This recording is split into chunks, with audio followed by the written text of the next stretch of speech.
25 April 2025 সাল।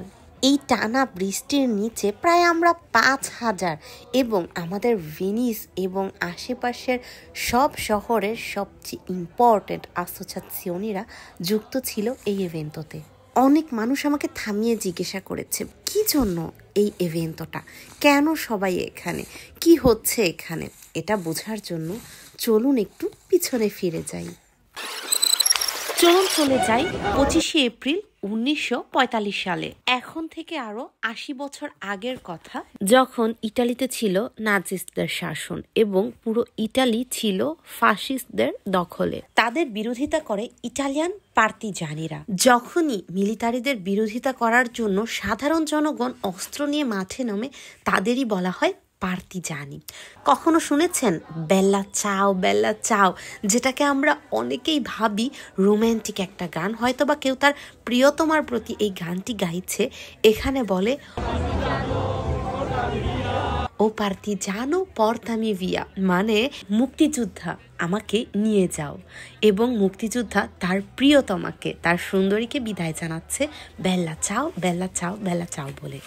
একটি দেশ যখন মুক্ত হয়, যখন স্বাধীন হয়, এটা তো একটা আনন্দের দিন। তাহলে এখানে একটা আন্দোলন কিসের, মিছিল কিসের? কারণ এই দিনটা শুধু ইটালির জন্য না, ইটালির এই মুক্তের দিনে আমরা মনে করে দিতে চাই যে পৃথিবীতে আরো অনেক দেশ আছে যারা এখন পর্যন্ত মুক্ত না। আর সেজন্যই এই হলুদ সাইনবোর্ডে লেখা cessate il fuoco, মানে অস্ত্র ব্যবহার করা বন্ধ করো, নন ভিওলেন্সা, মানে ভায়োলেন্স বন্ধ করো। আমরা সবার সমান অধিকারের জন্য আজ মাঠে নেমেছি। Per i partigiani della sua terra. E adesso sentiamo come Agnese si immagina il giorno della liberazione.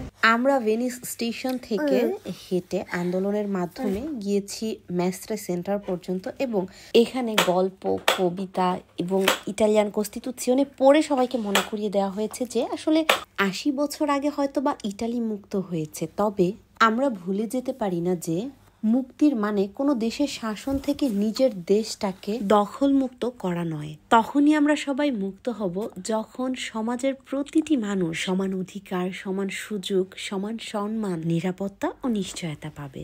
So যারাই একটা ওয়ে খুঁজছেন, হয়তো বা কমিশনের জন্য বা যে কোনো কারণে স্বেচ্ছাসেবকের কাজ করার, এই ধরনের ইভেন্টে অংশগ্রহণ করবেন। এবং প্রতিবারের মতো আরআইসি সলিউশন এবং ঋতুস Italian class Facebook, YouTube, TikTok থেকে সবসময় অগ্রিমভাবে ইনফরমেশন পেয়ে যাবেন নেক্সট যে কোনো ইভেন্টও যদি ভেনেজিয়াতে আয়োজন হয় সেটার জন্য। Prima di salutarvi vi ringrazio ancora una volta.